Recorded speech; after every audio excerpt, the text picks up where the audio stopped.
the topic which has come up for me this evening on a few experiences over the last week or 2 weeks. I know that sometimes people have called me or have had to talk with them because life can be sometimes quite depressing. Things don't really go the way they should, or there's problems in your life, and people keep asking me, what's the purpose of all this?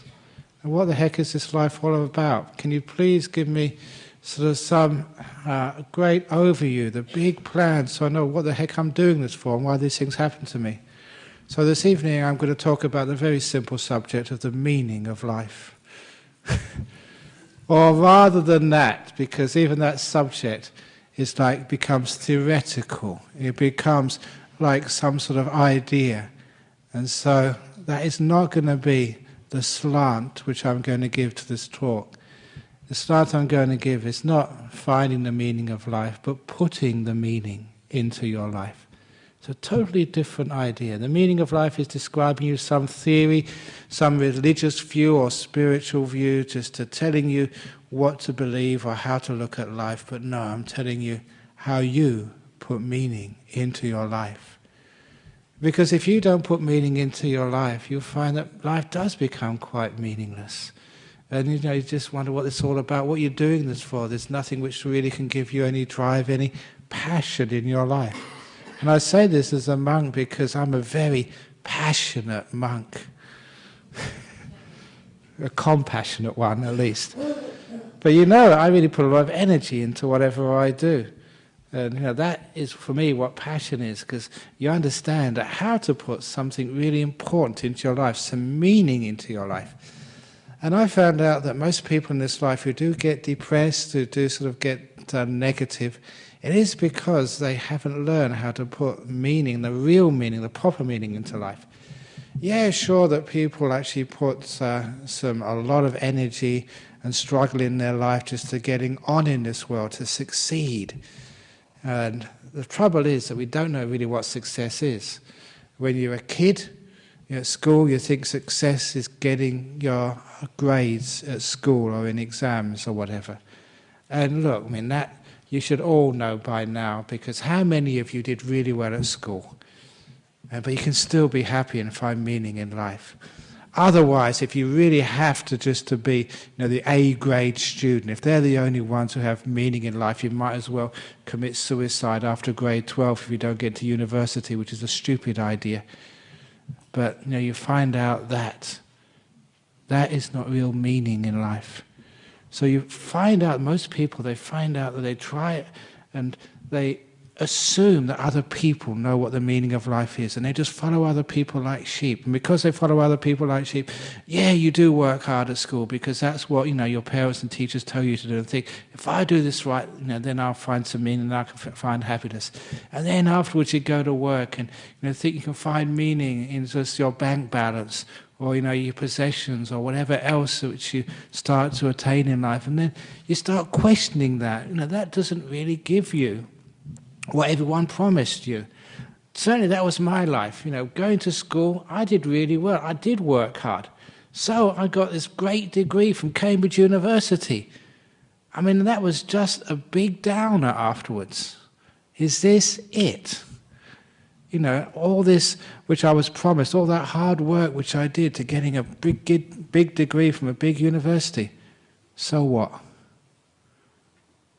And one of the reasons I became a monk, one of the reasons I never went further in academic career, is because you could see at universities like Cambridge where you socialized with the lecturers and with the professors and with the dons. And look, some of those people had Nobel Prizes. These were sort of the top, the elite of academia. And you talk with them and just realize that these people hadn't got it together. Yeah, they were brilliant in their field, but they were stupid in life. I'm just rambling on here, but one of the people which we met here with Dennis, our president, Roger Penrose came into town some years ago. Now, he's Mr. Black Hole. He's the guy who discovered black holes. Sir Roger Penrose, one of the greatest physicists of our age, probably up there with Stephen Hawking. And he came, and Dennis, our president, sort of we went to have dinner with him. And, because I'm well connected with the physicists over here. And it's really amazing. All this dinner, all the other people there were sort of from NASA, they were professors of physics from all over the place. And I was the only sort of Buddhist monk. Or anyone from religion, which actually shows just how Buddhism and even just, the elite physics say we can actually melt together. But, looked at this person, was just so brilliant in his field, but you couldn't have a conversation with him. And do you remember this, Dennis? We were just all talking with each other, and even I was just chatting about all sorts of stuff with these people from NASA. And he was actually standing by himself, and no one was talking with him. And I was wondering that he's brilliant in front of the lecture theatre, apparently, and he's brilliant, on a piece of paper, but he hasn't got his life together. And it was meeting people like that, I thought, that's not the meaning in life, becoming a great academic. It's not the meaning in life, becoming really rich people. Also at Cambridge, one of the other people I knew was a real lord. He was an earl. That's really great going around with a lord. I mean, a real lord, an earl. I don't know, was he an earl or a viscount? I forget what. But he was a pain in the butt. So what do you want to have these honours for if, just is a hopeless person to be around? So, for me, that I ticked off boxes early on in life. This was not where I was going to find my meaning in life. And it was actually good ticking off those boxes early. So there's fame, sort of, being a great academic or being sort of... There was also these great sports people. Because the college I was at, Emmanuel, it's like, at that time, it was like a sporting college. Many sort of top sports people went there. And one of the people I befriended over there was a guy called Majid Khan. He was an international cricketer, played for Pakistan. And now I think he's an international umpire. And, you went to college with this guy. And even that time, he was playing for Pakistan even though when he was in college. And again, even though he was an elite sportsman, he actually, he was actually more had his act together. He's a lot of fun to be with, but still there was something missing there. And then later on, as you become a monk, you get into all echelons of society as a monk. Doors are open to me which will be closed to all of you guys. I can go into autopsies and see bodies being cut up. And that's really fascinating. Now, I really recommend it if, you're looking for something to do over Christmas period. But you also actually go and meet these sort of, the top-notch people, the very wealthy people. I'm pretty sure that when I went to this dinner over in Canberra once, I was going into the toilet, and I didn't recognise him at the time, but I've seen pictures afterwards of Lachlan Murdoch. I wish I'd have taken a donation envelope with me for the Bangladesh orphanage. That's Rupert Murdoch's son. So you meet all these wealthy people and sort of presidents and stuff. But you think, is that really what life is all about? And it's not. There's something else there. So when you look for meaning in life, or when you put meaning in life, make sure that what you're really developing in your life is something which really does have meaning. And to me, just power, fame, wealth. I've ticked off those boxes a long time ago. That has no real meaning. It has no real satisfaction in the end for you. Now, to give you a story about that, there's so many stories about just what you might call the disillusionment which comes when you get wealth. There's so many stories about that. The story which I mentioned a few days ago, I think, I'm not quite sure where I said this and what I said, but somebody sent me an email about this couple in UK who won the lottery. They got instant money. Think about, was it 40 million British pounds? And so they bought this huge mansion, and 1 year later they sold that mansion. The reason they sold that mansion was they couldn't find their kids. It was just too big. And so there they were in this dream mansion, just what sometimes you would drool over. You see maybe in the TV, or you see in the magazines, or you may go past if you go driving down Peppermint Grove. You think, wow, wouldn't it be amazing to live in a huge place like that with manicured gardens, swimming pools, and with people to serve you, whatever you needed. But then you think about what happens to a person in there. And this was someone who'd been there and done that. And because the house had so many rooms, they could never find their kids. Almost they had to send a search party out to see which room they were in. And because of that, they realized that something was terribly, terribly missing in their life. Family, relationships, a bit of love. And I've seen that many times. Another time, this talking about big mansions. We went to a blessing ceremony in this big mansion in Shelley by the river. One of these very huge ones. And when I went in there it was it a Thai or Chinese lady? I forget now. But anyway, when we went in there to do the blessing ceremony for her new house, she just moved in, she wanted the monks to go in. That was a time when, I'd just come all the way from Serpentine, from the monastery to Shelley. So one of the first things I did is say, can I use your toilet? And this is no joke. She had to draw me a map of how to get to the toilet in her house. It was ridiculous. But then afterwards, when we were chatting together after doing the ceremony, I said, how many people live here? She said, only me. And that wasn't funny. That really hurt me. Because, you have empathy for people. These are people you care about. And when she said only me, you could see just the pain in that expression. There was a woman, filthy rich, staying in a huge mansion, all alone. And I asked her, why doesn't anyone else stay with you?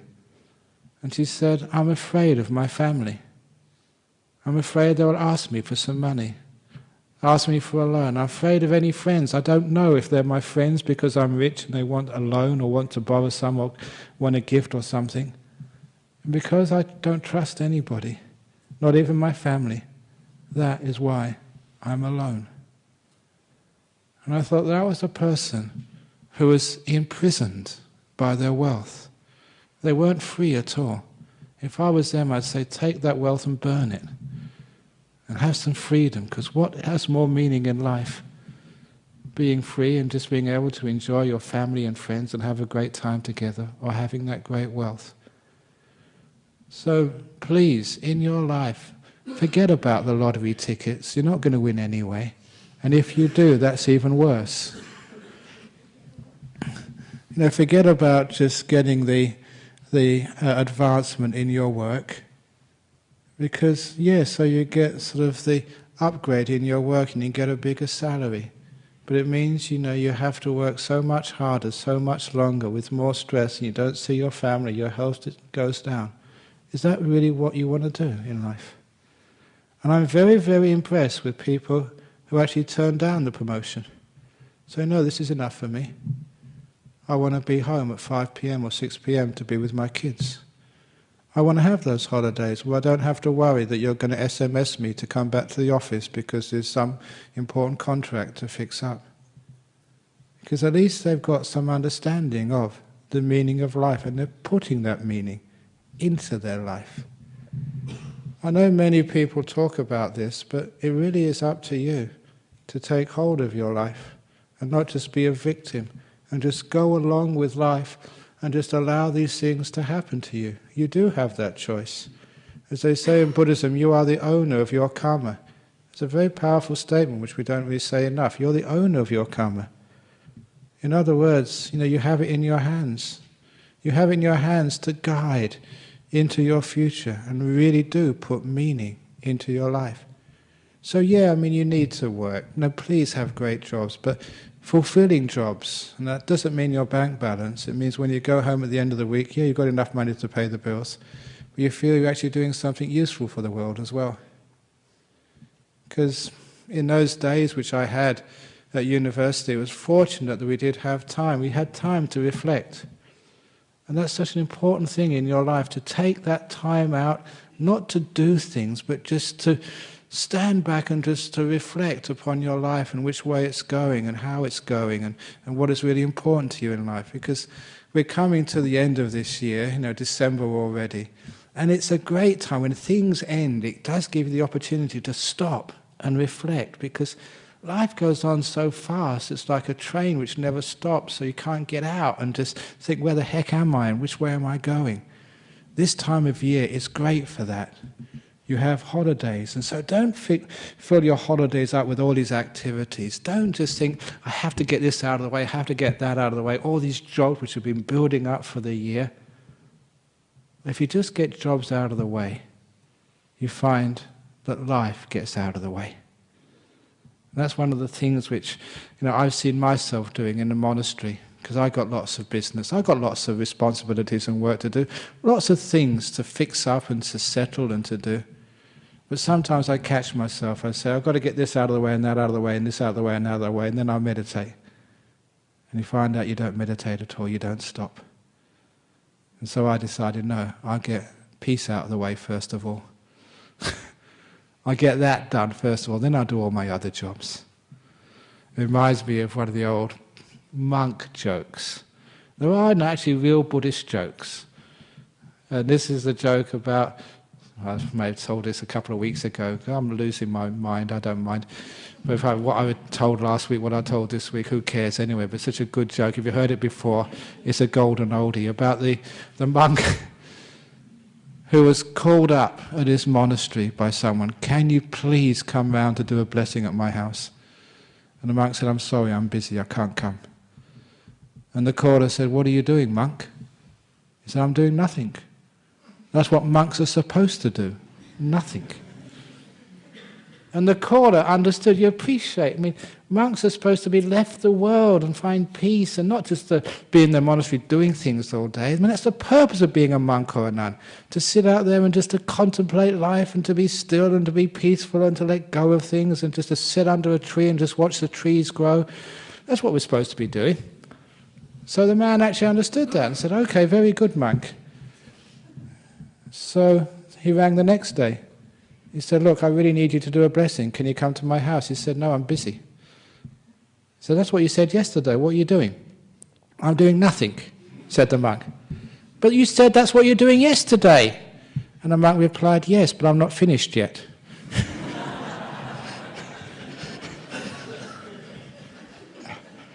Now that's not just a funny joke. That has meaning to it. That has oomph behind it.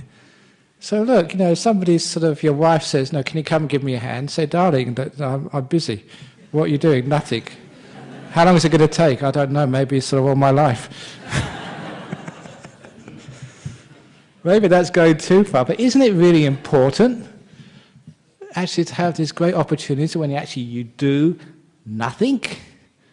So you can actually stand back and just allow life to actually reflect itself on you, just like only when the water is still can you actually stand over it and see your face clearly. Only when you stop rushing around doing things can you actually see what you're doing and see what the meaning of life truly is. That is why, we have monasteries where you can go and stay. That's why we have retreat centers. Retreat centers are not so you can get enlightened. They're not so you can get jhanas. The retreat centers are there so you can stop and you just do nothing and just see what's going on. Because everywhere else, if you do stop, people say, what are you doing? Doing nothing. Oh, can you come and give me a hand then? They don't allow you to be peaceful. They don't allow you to be still. So these are places where you can be still. And it's in those stillnesses you find what the meaning of life is. And once you know what the meaning of life is, you can put it into your life. So when people get very depressed or they lose their way in life, please go to the monasteries which we have over here. They're great places where you can just come, sit. You don't even have to need to stay the night. Just go there and go in the meditation hall and just sit and do nothing. And don't ask for the meaning of life. Don't go seeking it. Just be still so you can know it. Because the point is the meaning of life is not a theory. It's not some sort of view you can write in a book. That's why we don't like books in meditation, monasteries. It's not a Bible, it's not a Quran, as I told you many, many times. When people ask me, when you go to schools or universities, and they say the old question, yeah, in Christianity we have the Bible, in Judaism we have the Torah or the Kabbalah, in Islam we have the Quran. So what do you have in Buddhism? We have our heart. That's what we read. That's our holy book, right in here. In other words, you stop reading outside. If you have a book, it's just a mirror so you can experience what's inside. So it's the experience, especially in stillness. That's our holy book. That's why we don't argue so much. That's why Buddhism doesn't really have wars. I mean, real Buddhism, not organized Buddhism. Real Buddhism doesn't have wars, because how can you have a war over what you read in your own heart? What's out there on a piece of paper, yeah, you can argue with. And you can get theologians who argue and try and work out what it all means. But experience, we know what experience is.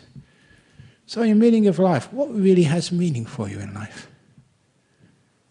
And straight away, you find it's not the fame or the money or the other stuff. The greatest meaning in life is when you've really served and helped someone. It's not just thinking compassion, it's actually succeeded in compassion. You've cared for someone, and it's changed them. And I know that has been one of the greatest motivators of my life. I learned that early on when I went to a Buddhist talk when I was still a student. And I heard all these great professors and monks give talks. And quite frankly, many times I went to sleep. Maybe it was that experience was why that I try to give interesting talks, and if I find you getting dull, that's when I tell the jokes to wake you up. Because I've been there, listening to very boring talks and just falling asleep myself. But I remember one of the talks which I heard, which I would never forget, it didn't say very much about Buddhism at all, not as I expected. It didn't say about Four Noble Truths or Seven Enlightenment Factors and all this other stuff which you can read in books anyway. It was just this old English woman who was a Tibetan nun who was running an orphanage for very poor kids in Sikkim. And the way that she described her compassion was really inspiring. I realized from that time that Buddhism isn't a theory. Buddhism is actually what you do, how you behave. Just your kindness, your virtue, your peace, your forgiveness. That's what Buddhism is. It's not what you find in the books, but what you find in the interaction between two very kind and caring people. I didn't realize at the time, but she taught Buddhism more eloquently than any professor or any monk at that time which I knew. And so that's why the day after I was so inspired, I went to my bank and took £10 out of my account. Now this was in 1969. I was a very poor student. That was 2 weeks' food money for me. So I went hungry. I make up for it these days. But I was really hungry for that. I wasn't starving, but I didn't have as much as I would normally have, and it hurt. And because it hurt, I got so much happiness out of that. So much joy. I put £10 for this little orphanage and help kids. That was meaning. That was purpose. That was something which made life have a resonance and something very solid, which I could respect. It was a pointer to how I could find deeper meaning in my life. Because giving £10 to an orphanage, yeah, it helps them. It's important. But there's more you can do. It's great we have donations. And look, we've got somebody left this in here. We must be doing the Bangladesh orphanage appeal soon. We always do it at Christmas. Is that this week, Dennis? Or Bangladesh orphanage appeal. Look, if you give whatever to this orphanage, we will be looking after this for a long time. It just makes you so happy when you get the pictures and see that these are kids, boys and girls, who've got absolutely no parents, and in Bangladesh, of all countries, one of the poorest countries in the world. And they don't get government support. And actually this particular orphanage, I think it's something like 95% funded by you guys. So this is the one which we, the Buddhist Society, we look after. But you do that, and you help someone, and you go and see them afterwards, and you get teary. For those of you who've been here a long time, when we had the tsunami, that we raised funds over here, and when we raised the funds, we didn't know really exactly what organisation to give them to. But the other organisation I'm associated with in Singapore, the Buddhist Fellowship, they were also raising funds. And the Singapore Red Cross, they had this deal that if you would put had any amount of money for the tsunami appeal in one of the countries there, they would match it 4-1. So our Buddhist society, we were very clever. We sent our donation over to Singapore to our Buddhist fellowship. We donated it to them. We joined in with them. And so for every dollar we collected here, we got another $4 from the Red Cross. So I don't know how, it was a couple of million or something eventually we got. And so we looked after this orphanage. I think it was in Khao Lak in Thailand, I think. Oh no, they also did one building homes in Sri Lanka as well. We did the two. In Sri Lanka, I forget the name of the village we looked after, but also in an orphanage. And twice I've been to that orphanage. And when you just see that just people's donations, you see little kids, these sweet little kids, without mother or father, they have each other. And see this huge family, I don't know, 30 or 40, everyone from different parents, but just behaving like brothers and sisters and having a whale of a time and doing a Thai dance which was not properly done. I mean, not like any professionals at all, it's kids, trying to do their very best. But it makes you cry, it's just so sweet and beautiful that you've given them happiness, you've given them a life, you've given them a future. So when I do that, people say, oh, you must be tired, you're teaching a retreat at the same time, you're traveling. What do you mean tired? That's where you get your energy from, that's where you get your passion, that's where you get your inspiration from. So every time you do something like that, you've found meaning. And it's because of that I've been telling people for a long time now, if any of you are under clinical depression, or if it's extreme depression, go and get some pills. But just ordinary depression, or you're a bit fed up, or life isn't going well, or like someone told me today, England aren't doing so well in the Ashes. And what was the other thing that Australia's not doing so well in the Ashes or something. Someone's not doing so well in the Ashes. Someone's always depressed in sport. And I think, Australia never got the World Cup or whatever. So look, instead of getting depressed, because life is like that in times, for those of you who are really, really down, just go and do some charity work. Just get off your bums and go to an old people's home, to a hospital, or somewhere, and just serve. Because it's a great thing to be able to serve. Because what it actually does, not only does it teach you about what life is all about, but it gives you this great sense of worth. You're actually helping someone. Again, just when I was at university, I was the only Buddhist I knew at that college. So it was very lonely. So you had your friends, and you had great philosophical arguments. And this one guy who was a very close friend, he was a Christian. And so we had these great discussions. It wasn't antagonistic, but it was animated. And when I heard he was going to the local mental hospital to do voluntary work, I thought, I'd better go along as well. I'm a Buddhist, I'm supposed to be compassionate. And even though, you're very busy and there's all this other stuff you're supposed to do at university, no, I went. And I enjoyed it so much that I kept going for 2 years. Those Christians, actually, they just dropped out. And I went for 2 years, and sometimes, what are you trying to prove, they asked me. And I think about it. Actually, it went way beyond doing service. I wasn't there to do service. I was actually getting joy out of this. It gave my week meaning.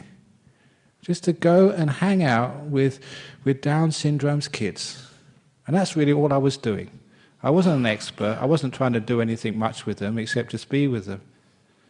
And to this day, I credit that with teaching me what I call emotional language. So, if I'm a good teacher for you, it's not just the way you speak. Anyone can say words, it's where they come from. Because these were kids who just can't speak in the same way, at least these kids who are institutionalized, couldn't speak in the same way as I speak to you if you come and ask me a question or we just talk about whatever. They didn't have the vocabulary or the way to articulate their thoughts, but they communicated through their emotions, through their hugs, through their facial language. And my goodness, they were just so clever. I remember many times just going there And they suss me out straight away. If I was in a bad mood, they'd know what's wrong. And they'd give me a hug. You know, it was the first time as a man I'd allowed another man to hug me. I was a heterosexual. I was afraid of sort of homosexuality, because that's just the way I was conditioned. And there you had to allow, as a male, a young male in 1969 or 70, allow another male to hug you. And that was tough. You know, English, stiff upper lip and all that. That was tough, but it was so wonderful for me to learn just how to be loved. I got so much from those kids. I really sort of thanked them so much. So I thought I was giving when I first went there. But no, I got heaps and heaps. And I got enormous gratitude for what I learnt when I gave. And that's where you start to understand what meaning is. I know I do travelling around a lot. After teaching here, on Sunday, I travel to Bangkok, and I just give this whole series of talks all day. You teach like retreats, and then like a meditation workshop, and then you have an hour probably for a shower, and then you have another talk in the evening. And look, if you looked at that schedule, if I was a member of the union, Kevin Reynolds or whatever, he would actually say, no, you're exploiting Ajahn Brahm. You can't do this, it's too much work. No member of any union would work as hard as I do. But is it exploitation? No, please give me more. I keep on saying to them, why? It's because you get so much energy and joy out of this, because I am serving and I am being with people. I'm getting my meaning in life. So I really thank you for coming here and letting me get high off giving a talk to you. Now you can understand what you put this meaning in life, and it's amazing just when you don't ask anything back in return, but you sort of give care, you give just your energy, non-judgmental.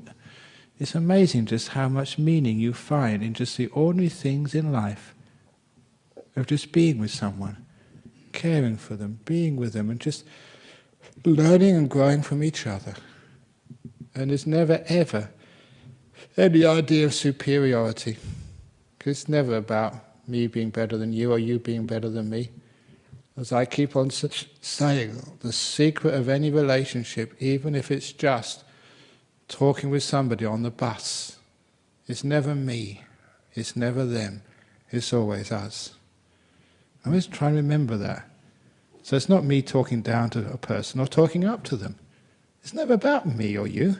It's always about we, us. It's the whole, not the parts.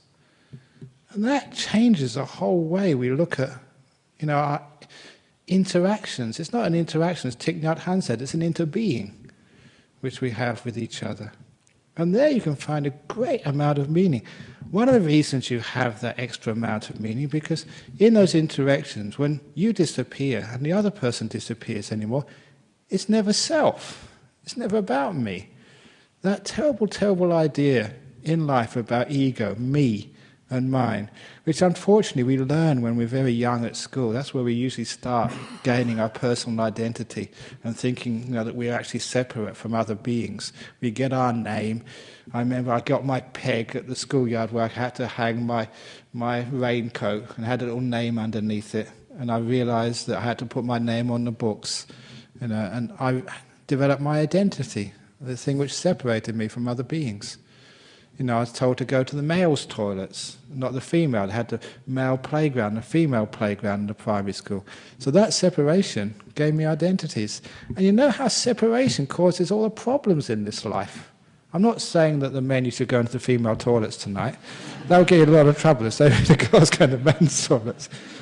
But what I'm actually saying over there is, the separation into sort of, you're a Buddhist, you're a Catholic, you're a Muslim, you're this, you're a boy, you're old, you're English, you're Australian, you're whatever. That's where the suffering of the Ashes cricket test comes from. That's where the suffering of who gets a World Cup. Because we separate ourselves out into this nation and that nation, this religion, that religion, this race, that race. It's not that Australia lost the World Cup. It's that the world gained the World Cup. that the world won the Ashes cricket. We won it, not someone. And that way, isn't there something very, very beautiful? Instead of competition, there is this beautiful sense of cooperation in this world, of being with people rather than being against people. And there you actually see the sense of ego and separation of space. And now you're actually understanding what the meaning of life is. So in the meaning of life, if you want to put meaning of life is, take yourself out, number one. It's not about you anymore. Take the other person out as well. It's not about them. I know that many people misunderstand compassion in Buddhism. They think compassion in Buddhism, thinking about everybody else, which means you get burnt out, people use you as a rug, a doormat or whatever, and you get abused.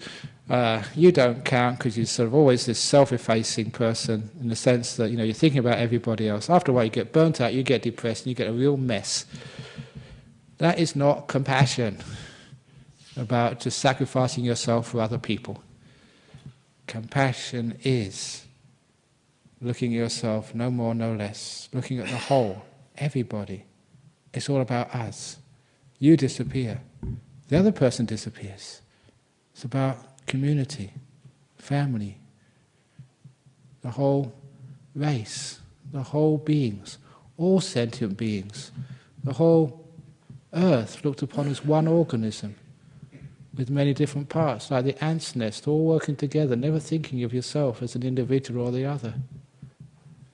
It's amazing, the ants' nest, is how intelligent they are. Years and years ago, at our monastery in Serpentine, where there are many ants' nests, there was this one visitor.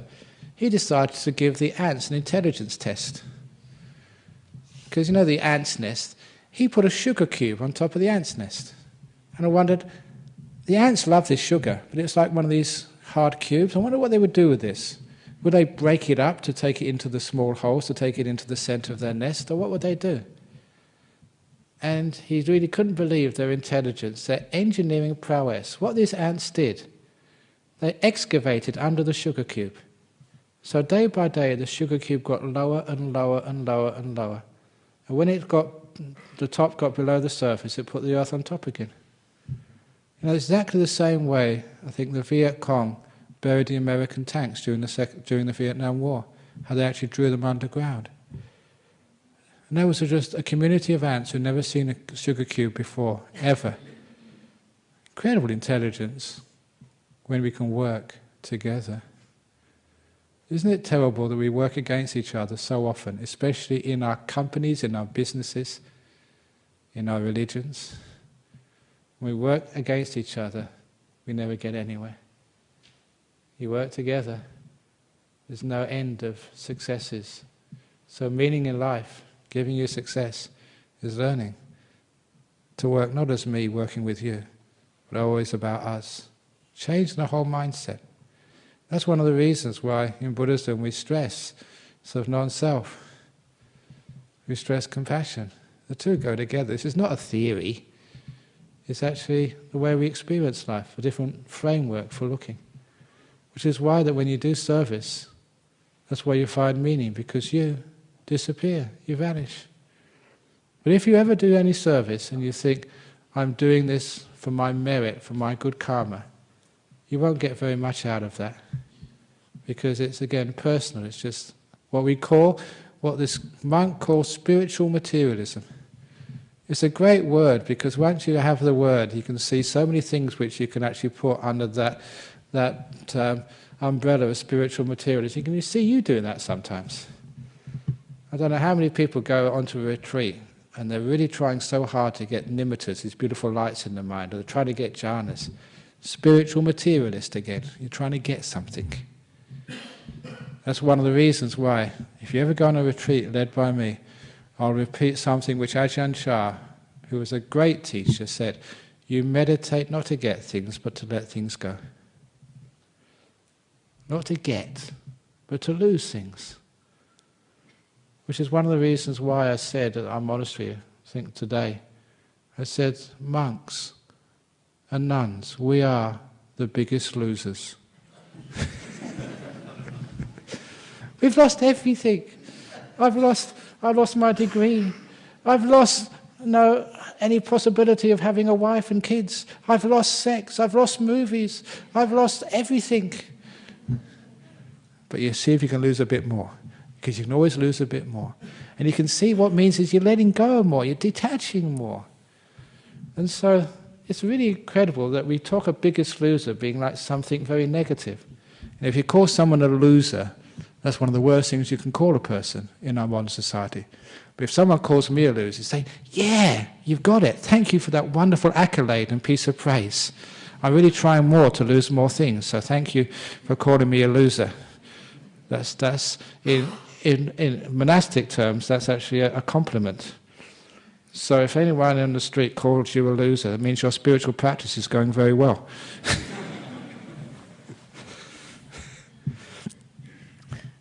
It gives you a lot of meaning in life to be free. Have you ever felt freedom? I don't mean thinking freedom, because you can actually read philosophical books about freedom and the different ideas about freedom, but have you ever felt free? What does it feel like? When did you feel like that? One of the first times I felt free, going back to my experience of childhood, I had this afternoon off school, and at lunchtime I did all my homework. And so as I walked out those school gates, I had actually nothing to do. I had nowhere to go. I had no appointments, no business which I needed to complete. I remember that afternoon, even now. I was about 13 or 14 at the time. It was my first experience of freedom. I could do whatever I wanted, go wherever I wanted, with no constraints at all. No force, no compulsion, totally free. It's a beautiful feeling. Can you ever feel like that? You don't have to achieve anything. You don't have to fulfill any duties, complete any projects. You can just be. That told me what freedom was. At least it gave me a taste of freedom. That word, a taste of freedom, that's an important Buddhist word. Even actually, I think Ajahn Chah's first book, we gave it that title, The Taste of Freedom. Because there's actually this term by the Buddha, Vimutti rasa in Pali. Because I give these talks, sometimes I have to quote Pali just to say, look, I know my stuff. This is actually, from the sutras. I'm not just a monk who just speaks from his own ideas. This is all based on the Buddha's teachings. So the taste of freedom, what actually is that? If you understand the taste of freedom, you understand a deeper meaning in life, where all of this craving and wanting and ill will, all this stuff which agitates the mind and stops you being, which is always making you do things and go places and fix things and mend things, and all that stuff, after a while, that just drives you crazy. Whenever will there be an end of all this having to fix up things? That was one of the reasons why, another little anecdote, when the former Abbot of Bodhinyana Monastery, Ajahn Brahm, was a great monk, when he disrobed and I was left looking after the monastery, I would work very hard, because I had all my ideas I would like to do for that monastery. I worked very hard. So from Monday to Friday, I'd work like a dog at that monastery, building and looking after the place and being abbot at the same time.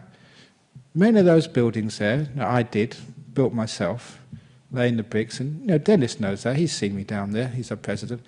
And on a weekend I'd come here, Friday, just give the talk, Saturday, Sunday, just counsel people, talk with people, do ceremonies. So go back late Sunday evening, Monday morning back to work again. It was 7 days a week. And because of that, I could never enjoy that monastery. So much so I thought when people came, you come sort of to visit the monastery to being done, you're all relaxed. Because you're relaxed, this is your day off. When you come to the monastery to feed the monks or to feed the nuns and have a peaceful time, maybe go in the meditation hall, do a bit of meditation, have a walk around, to relax. And I got jealous of you. And so you come to that monastery and you're relaxed, and I've got all these jobs to do. I've got to talk to you. I've got to sort of fix things up. And I realized that there was something wrong with my life. My life was always getting things done and doing things. So I remember just seeing that, having enough space just to look back and see the mistakes I was making in my life. I made this resolution every Monday morning, that was the Saturday, Sunday, just working here. Monday morning, I go back to that monastery, and that would be a doing nothing morning. And I'd walk around that monastery, not looking for the things which needed to be fixed up, not looking for the letters which needed to be written, not looking for the telephone calls which I had to make. No, this was not my work time. So I wanted to see that monastery with the same eyes that a visitor on holiday could see that monastery. And that was a hard thing to do, but you learn how to do that. Because when you go there, you can't see all the things which need to be done. It's not your monastery. So I did that and found, wow, that's how I can be free. Not with the fault-finding mind, but the opposite, a mind of compassion, which can accept things as they are and see the value in things as they are. To realize not everything, every moment needs to be fixed up. It does not need to be changed. You don't need to make it better. You don't need to sort of push it forward. Leave it as it is, for goodness sake. And at first that was a tough thing to do, to leave things as they are, because you think that's being lazy. Our society, it creates depression and anxiety because we don't allow people to be lazy. I want to create a lazy people's society. So lazy people's rights. So you have right to be lazy, at least one day of a week or one morning of a week. So you can actually sit there and actually do nothing and have permission to do nothing. If you really want to, I'll give you a certificate. Ajahn Brahm hereby gives you permission to do nothing one morning a week. And you can show it to your partner. Okay, I've got permission. Okay, so I can... Because if you don't do that, you're not enjoying anything in life. I could not enjoy the place which I lived because there was always a workplace for me. I couldn't even enjoy my body because I always had to wash it, take it to the toilet, do something with it. I could never enjoy my life because it was always something to improve. You're missing out on the meaning of life when you're so active in doing things, making things better. So I left it alone. You know what I found on those Monday mornings? That monastery was beautiful. Why did I keep wanting to change it? Yeah, it's all right to do some duties and work, but not every moment of your life, for goodness sake. Please stop. And when you stop, you realize that life was much more beautiful than you ever thought. Please stop, and you'll find your partner is not as bad as you thought they were. You stop, and you find out, my God, you're beautiful as well. I realized the great insight, I am good enough. It's a beautiful thing to understand, to realize I am good enough. I don't need to change and be perfect. I am good enough. If you want something to write on a piece of paper and put by your bed so you can see it every night before you go to sleep, and every morning the first thing you look at when you wake up, I am good enough. Because people have been telling me all my life I'm not good enough. Even though I got good marks at university, come on, you can go higher. You can work harder. You're a genius, but you can be a super genius. Come on, you can do better. You give a good talk, but you can give a better talk. You get meditation, but you can do better meditation. You can levitate, but not high enough. Gee, where is an end to all of this? So it's a great, wonderful thing to realize I am good enough. I don't need to make things better anymore. I can actually have a taste of freedom. And my goodness, it tastes delicious. To realize you don't have to change anything, be anything, do anything. I'm good enough. And the amazing thing is, once you see that you're good enough, you notice how many other people are also good enough. Which means you can love others. Are you in love with someone? If you want to change them, you're not really in love with them. If you're trying to make them better, fix up their faults, all those irritating things in life which really upset you, your love hasn't made the grade. If you look at your partner and say, and you really mean it, you're good enough. You're good enough to love and be my partner. What a wonderful thing that is. Your partner realizes they don't have to change for you. They're good enough. You look at yourself, I don't need to change either. This is me, this is who I am. I'm at peace with myself. Peace, coming from freedom. That's, to me, one of the deepest meanings of life. I know people always want to find peace of mind. Where the heck can you find peace of mind? Do you have to make yourself perfect before you have peace of mind? Do you have to go through therapy courses for the rest of your life before you can get your act together? Do you have to be wealthy, rich, beautiful, have Botox treatments? Do you have to sort of lose all your weight before you can be perfect enough? No, I'm good enough. It's beautiful having the feeling that you're good enough. Because then you find the taste of freedom. It's the freedom from this being told you have to do this, you have to go there, you have to be something different than you really are. You know how much suffering that is? Thinking that you're not good enough and you have to change and be different. That's your life, isn't it? Being told by so many people you're not good enough. And you come here and you're told you should meditate deeper. Get jhanas. Ajahn Brahm says you must get jhanas. I'm not good enough. I haven't got jhanas yet. No, please. You're good enough. And I'm very proud and happy and honoured that you're here this evening and you're members of our Buddhist society. So you are all good enough.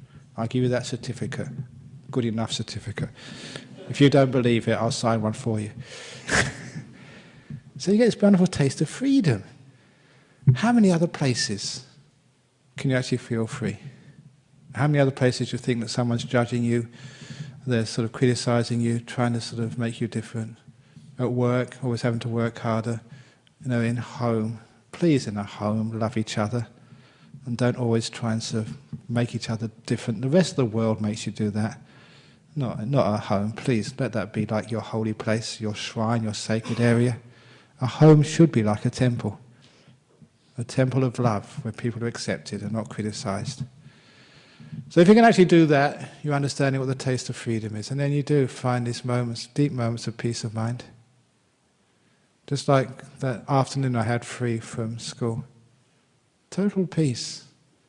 Nothing was missing. I didn't need to do anything, didn't need to fix anything up. That's why I remember that. The first time I probably knew peace of mind. Sitting there just being at peace, not needing to get anywhere or do anything. And please, when you meditate, that's how you meditate too. These days, that's where I found the deepest meaning of my life. You meditate there, you're sitting in my cave where I live, or you're sitting sort of in your room somewhere, and you're not thinking, what talk am I going to give this evening? I'm not sort of thinking just what have I got to pack for going to Thailand on Sunday? I'm not thinking of what talk I'm going to give when I get there. I'm not talking about, how can I fix all the problems in Buddhist society or wherever. I don't think like that. It'll sort itself out. A lot of times when you're totally irresponsible, life goes on much better. But when you actually get involved in trying to fix things up, it gets worse. Have you ever noticed that in life? I've noticed that too many times. It's better I get out of the way. I'm not indispensable. In fact, the more you dispense of me, the better. In other words, get out of the way and just let things roll on. It's nature. Life is like that. So when I sort of just leave things alone, you get this beautiful sense of peace. I know how to meditate because that's the biggest skill which I developed over these years. I never meditate but like this. Never, please don't try to be something or get somewhere. Don't put forth this terrible effort. Where does that effort come from? What are you trying to achieve anyway? I want to be peaceful. Come on, be peaceful. Be peaceful. Be peaceful.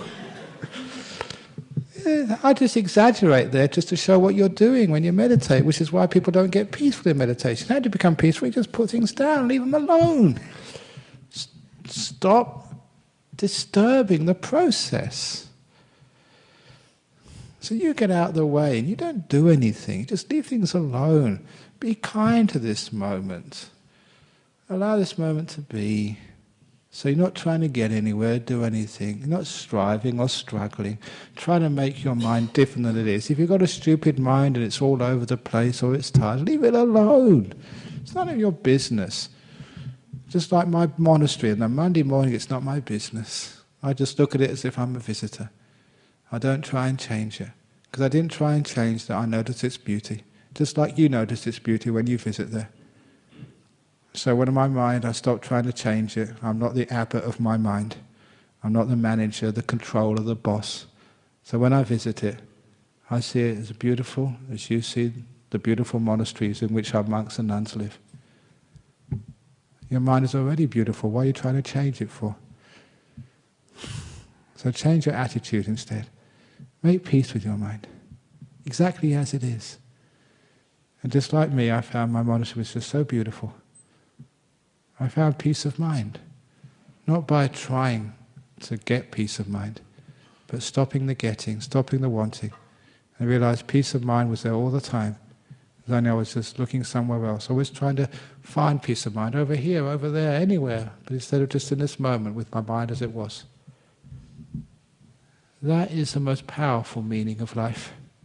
Stillness, inner peace, realizing there's nothing to get, nowhere to go. The end of craving, the end of wanting, and realizes it's there for you all the time. You're looking in the wrong place. You're looking and trying to achieve things rather than just letting go of all that wanting to achieve. That's real meaning of life. So whatever I do in my busy, busy life, all of the struggles, which I have struggles as well. I do a lot of work trying to push this Buddhist society forward and also other societies which I get involved in. I'm a very stupid monk. People ask me to do things and I usually say yes. I get into big trouble all the time. But that's part of my life. You're trying to push Buddhism, the world, life forward, whether it's ordaining bhikkhunis or supporting voluntary euthanasia or all this other stuff which I put out there and sometimes you get criticized for. But in the end, I always just go into my meditation and just, okay, my work is done. I've done what I thought was right. Now's the time just to stop. In stopping, you find the deepest meaning of life. Not just doing things, not trying to find meaning, but stopping and being the meaning you were searching for. Try it. And that's why the Buddhism was such a successful path over this many years. Not because it went on the path of trying to achieve things, because it knew how to stop all this craving and wanting business. And every time you do that, you'll find out what the monks and nuns experience. When you stop all this wanting, you stop all this searching, you stop all this spiritual materialism, you find the deepest meaning of life. Stillness, peace of mind, nibbana. You don't get nirvana by running after it. You get it through stopping. I will finish with one of my favourite similes, which I usually only talk about at retreats, but it works here this evening. It's a nice little story just to finish with. It's a story, one of my favourite stories of the donkey and the carrot. Those of you who know the story because you've been on the retreats. It's also in the book of Mindfulness, Bliss and Beyond. You know that donkeys are very stubborn animals. That's why they say in English, as stubborn as a donkey. You hit them with a stick, they won't move. So the only way you get donkeys to move is you tie the stick to their back. So the front of the stick is about 2 feet in front of the donkey's head. At the end of the stick you put a string, on the end of the string a carrot. So there's this donkey seeing this carrot 2 foot in front of it. Craving is what drives the donkey, not fear of punishment. So there the donkey moves forward to try and get the carrot. But because the carrot is on the end of a stick and the stick is tied to the donkey, doesn't matter how fast the donkey goes forward, the carrot goes at the same speed. So it's always 2 foot in front of the donkey's head. But he's stupid enough to think, well, if I run a bit faster I might catch that carrot. Do you understand the simile? That's called your life. Chasing a carrot. Do you ever get it? No, it's always 2 foot in front. You almost get it sometimes, just perfection, happiness, even deep meditation. It's almost there, and you just go a bit forward and it goes more further away from you. But many donkeys have actually heard my talks on YouTube. And they now know how to catch the carrot, how to find meaning in life. You know how you do that? The donkey's already been running really fast. And the donkey hears a word, stop. Stop chasing that carrot, stop. So the donkey stops. You know what happens when you stop? The carrot moves further away than it's ever been before. But you've got patience and trust and faith. You've heard Ajahn Brahm, you actually believe you may be onto something. So you stop. And soon it's 4 foot away from you, twice as far as it's ever been. And you get to a bit of doubt, is this going to happen, is it true? But then something amazing happens. The carrot starts coming towards you. And soon it's in its normal position, 2 foot in front of your mouth, but now it's coming at great speed towards you. You don't have to do anything, you just sit there. And just at the right moment, you remember the most important phrase, the door of my mouth is now open to you, carrot. And the carrot gets into your own mouth. That's how you find meaning in life. You stop. The meaning just goes further away from you at first, but be patient. And then it comes towards you. You don't chase it, you stop. At the right moment, a bit of compassion. Thank you. That's how you become enlightened. Thank you for listening. So any questions or comments about putting meaning into life and finding meaning in life? Any questions? Going? Okay, go on.